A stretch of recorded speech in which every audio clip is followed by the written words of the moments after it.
आज पढ़ेंगे प्रश्नावली 2.3 का क्वेश्चन नंबर दूसरे का दूसरे का पहला तो पिछले वीडियो में पढ़ लिया था। इसमें क्या करना है कि जांच करना है पहले बहुपद से दूसरे बहुपद में भाग करके कि पहला बहुपद दूसरे बहुपद का गुणनखंड है या नहीं।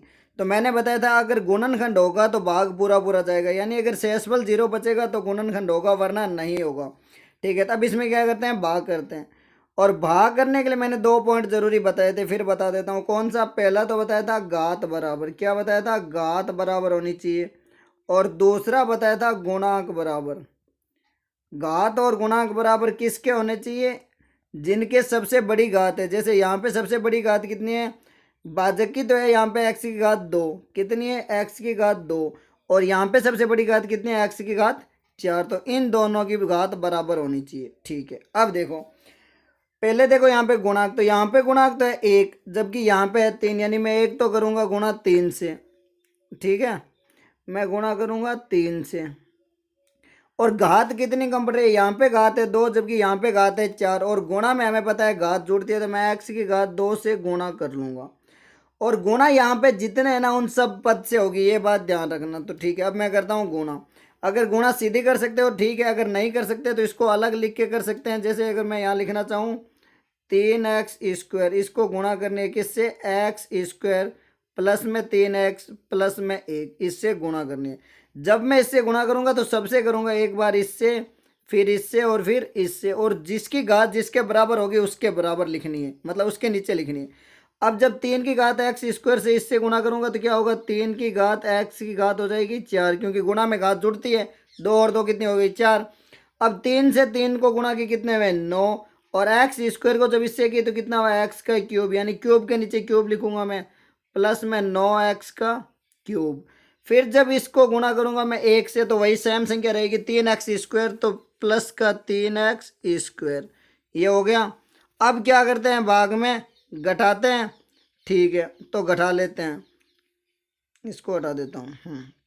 घटाने पे क्या करते हैं, चिन्ह चेंज करते हैं। यानी सबसे पहले मैं लिखूंगा घटाने पर, और घटाने पर क्या होता है, चिन्ह चेंज। प्लस है तो माइनस, यहाँ भी प्लस है तो क्या हुआ माइनस, और यहाँ पे भी प्लस है तो क्या हुआ माइनस।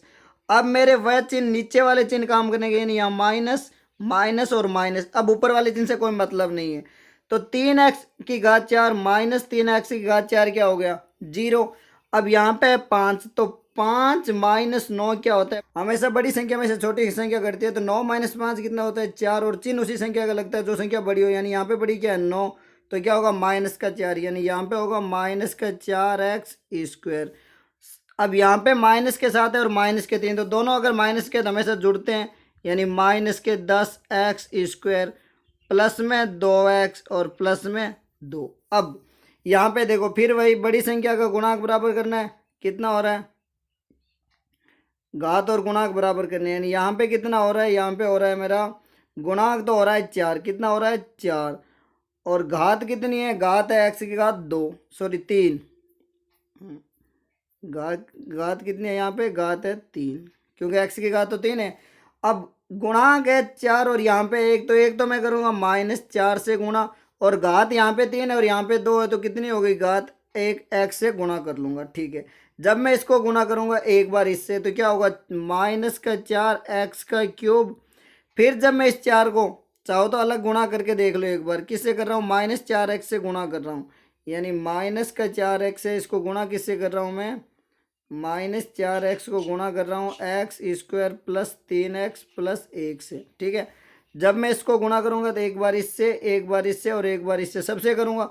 जब इससे गुणा करूँगा तो क्या होगा, -4x³। फिर जब 4x को 3x से करूँगा, -4 और प्लस 3 कितना होगा, -12 और x का स्क्वायर, तो x² के नीचे ये लिख दूंगा, यानी -12x²। फिर -4x को जब मैं 1 से गुणा करूंगा तो वही होगा -4x। अब वही फिर घटाने पर, तो जो ये हटा देता हूँ। ठीक है, अब क्या करना है, घटाने पर क्या होता है, घटाने पर होता है चिन्ह चेंज। तो मैं कर लेता हूँ सबके चिन्ह चेंज, यानी प्लस के माइनस और माइनस के प्लस हो जाएंगे। यहाँ माइनस है तो प्लस, यहाँ माइनस है तो प्लस, और यहाँ माइनस है तो प्लस। अब देखो -4 और +4 ये तो हो गया 0। अब -10 है और प्लस के 12 है, तो मैंने बताया था चिन्ह हमेशा बड़ी संख्या का लगता है, यानी यहाँ पे हो गया 2x²। ये है 2x और ये प्लस का 4x कितना हुआ, प्लस का 6x और यहाँ पे प्लस का 2। अब देखो फिर गुणाक और घात बराबर करते हैं, तो यहाँ पे कितना है, यहाँ पे है गुणाक 2, जबकि यहाँ पे गुणा कितना है, यहाँ पे 1, यानी मैं इसको करता हूँ +2 से गुणा, कितने से कर लेता हूँ, +2 से, और घात दोनों में बराबर है। जब मैं इसको 2 से पूरे को गुणा करूंगा तो क्या होगा, बस 2 चेंज होगा, बाकी तो पूरा सेम रहेगा, क्योंकि मैं x तो कर ही नहीं रहा हूँ। तो यहाँ पे कितना होगा, जब इसको गुणा करूंगा तो ये तो हो जाएगा 2x, जब 2 को इससे गुणा करूंगा क्या होगा, 2x² हो जाएगा मेरा, यानी 2x²।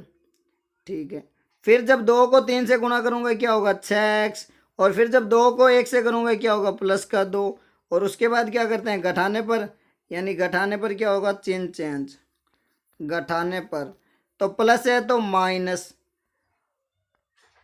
ये प्लस है तो माइनस, और ये प्लस है तो माइनस, 2x² में से 2x² घटेंगे 0, 6x में से 6x 0, और 2 में से 2 यानी 0, शेषफल क्या बचा है मेरा, 0। ये क्या है, शेषफल, यानी भाग पूरा पूरा गया है।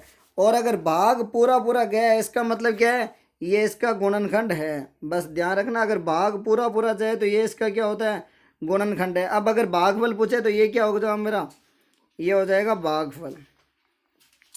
बस यही आंसर है। अब दूसरे का तीसरा, दूसरे के तीसरे में क्या है, x की घात 3 - 3x + 1 का भाग किसमें देना है, x की घात 5 - 4x³ + x² + 3x + 1 में। तो सबसे पहले करेंगे गुणांक बराबर, यानी इन दोनों का गुणांक तो बराबर है ही।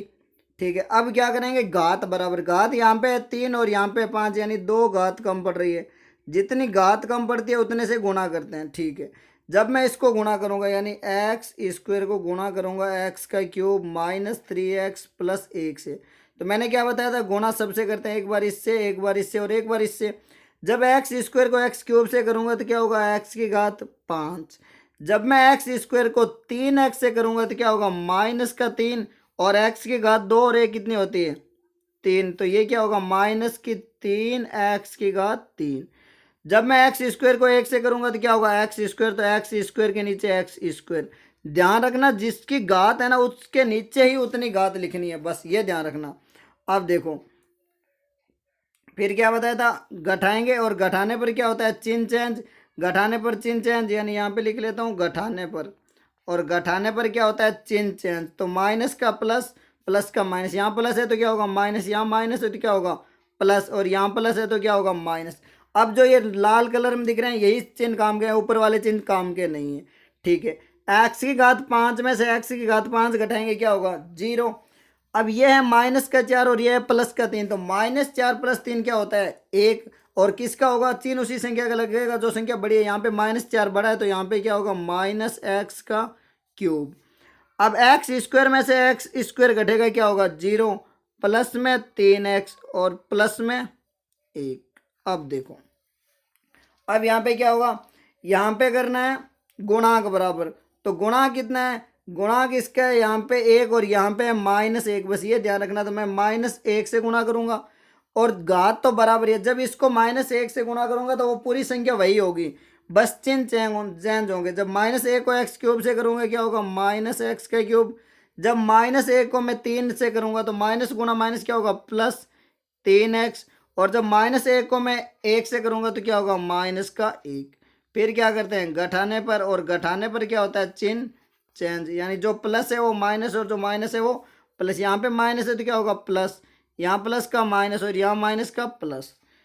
x की घात 3 से x की घात 3, 0, 3x में से 3x 0, और 1 और 1 कितने हुए, 1 और 1 हो गए 2।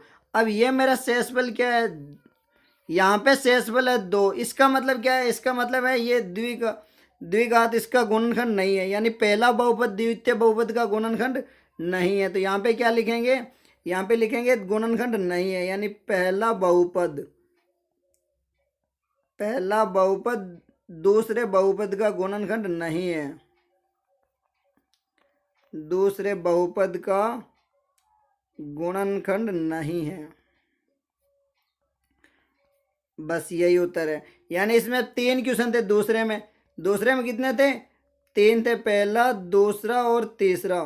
तो पहले में क्या था, गुणनखंड था, दूसरे में भी क्या था, हाँ, और तीसरे में क्या लिखेंगे, नहीं। पूरा उत्तर लिख के लिखेंगे, हाँ इसमें लिखेंगे गुणनखंड है और इन दोनों में क्या लिखेंगे, पहले और दूसरे में तो लिखेंगे गुणनखंड है, और तीसरे में लिखेंगे गुणनखंड, सॉरी पहले में तो है, हाँ तो यहाँ पे तो क्या लिखेंगे गुणनखंड है, और इसमें क्या लिखेंगे गुणनखंड नहीं है।